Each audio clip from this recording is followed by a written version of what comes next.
Salam alaikum, bonjour tout le monde, j'espère que vous allez bien. Bienvenue dans cette nouvelle vidéo. Ici, on va préparer ensemble les craques. C'était biscuits secs aromatisés à l'anis, originaire, il me semble, de l'Afrique du Nord. Chacun a sa recette, il y a plein de façons de les préparer, mais ils ont tous la même appellation. Alors, on y va. Et il faudra 1 kg de farine que j'ai déjà mis. On va faire un puits.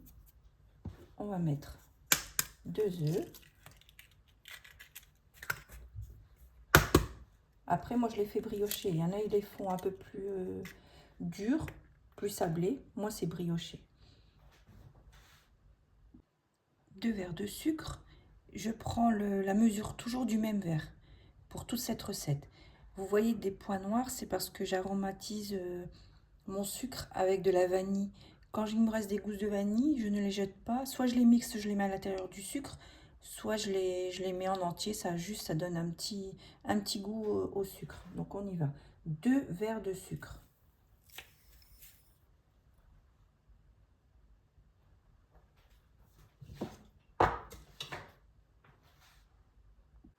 Le deuxième verre.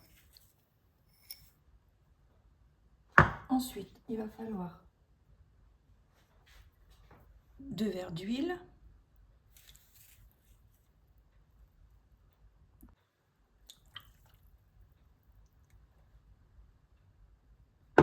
Un verre d'eau.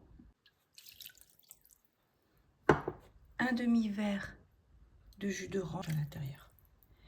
Et un demi-verre de lait.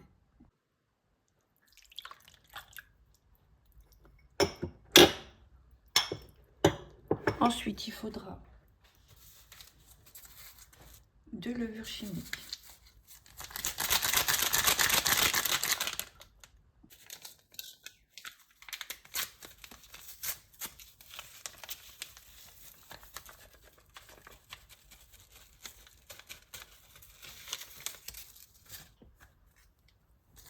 La moitié d'un cube de levure de boulanger.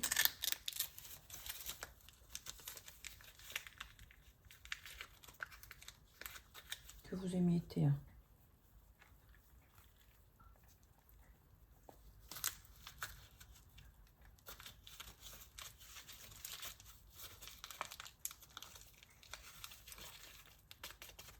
Voilà.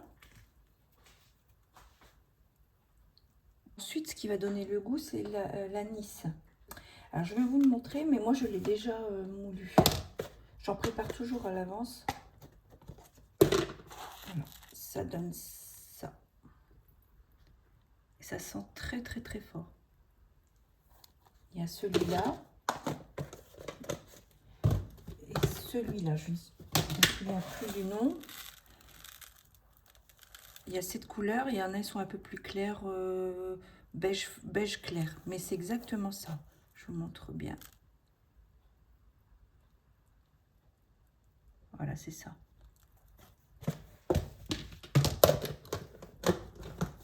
Alors, je vais vous dire l'équivalent.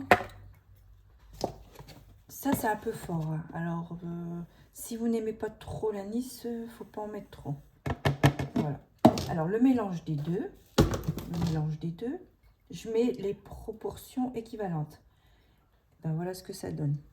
On va dire ouais, un tiers du verre. C'est parce que c'est fort. Et on y va. Et en plus, ça va donner une couleur un peu sombre. Plus vous allez en mettre, plus la couleur, elle va foncer. Et on y va franco avec les mains. On n'a pas peur de salir les mains.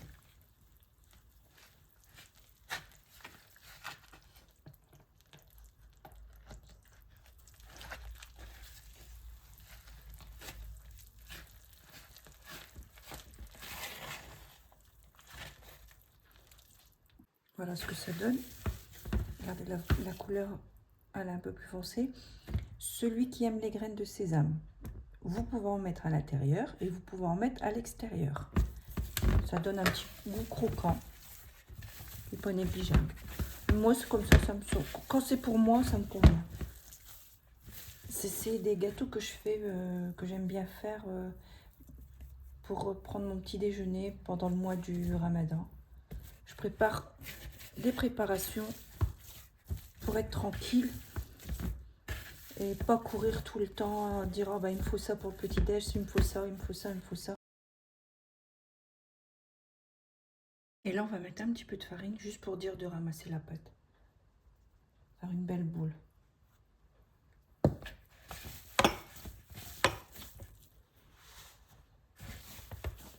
Vous mélangez tout, ou alors si vous voulez le faire au robot, vous mettez tout dans votre robot et c'est tout. Elle n'a pas besoin d'être pétrie pendant des heures et des heures. Là, je ramasse juste la boule. Faire une belle boule et puis après la laisser reposer. Bon, minimum 1h30. Ouais, 1h30, c'est bon.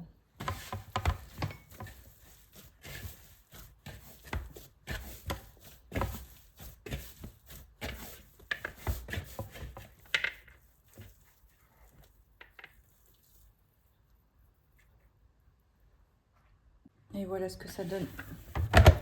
Normalement, elle ne doit plus coller au doigt. Si elle colle, vous remettez un petit peu de farine à chaque fois. Et voilà. Donc là, je vais la couvrir d'un linge, je vais la laisser reposer minimum 1h30. Une fois l'heure et demie écoulée, je vais faire des boudins avec des morceaux de pâte que je vais fariner de temps en temps pour éviter que ça colle. Et ensuite, je vais faire des petites entailles, comme je vais vous le montrer, avec la pointe d'un couteau que je trempe aussi dans la farine pour éviter que ça colle et que la pâte se déforme. Et ensuite, je vais faire des ronds pour pouvoir faire mes craques. Et ensuite, je vais faire ça avec toute la pâte. Avec la quantité que je vous ai donnée, j'en ai eu pour 3 plateaux et demi. Ça m'a fait une très grosse quantité. Et là, je vous montre le résultat. Alors maintenant, je vais les mettre un petit peu reposés, on va dire une petite demi-heure avant de les badigeonner et de les enfourner. Et au bout de la demi-heure, je vais venir tous les badigeonner et les enfourner. Par contre, je les enfourne une plaque à la fois. Dans un four, bon, j'ai pas mis chaud, hein, je l'ai allumé au moment où j'ai mis la plaque. Et j'avais mis minuteur 30 minutes, mais il faudra surveiller. Par contre, ces gâteaux-là, il n'y a pas de temps de cuisson. Je les mets tout en bas du four et je les surveille. Je recommence à regarder au bout de 10 minutes, un quart d'heure. Une fois qu'ils ont une belle couleur dorée, c'est qu'ils sont cuits. Une fois cuits, ces gâteaux peuvent être congelés. On les décongèle, on les laisse décongeler à l'air libre. Et ils se gardent très très longtemps. Et voilà le résultat. J'espère que cette vidéo vous aura plu. N'oubliez pas de vous abonner, de liker.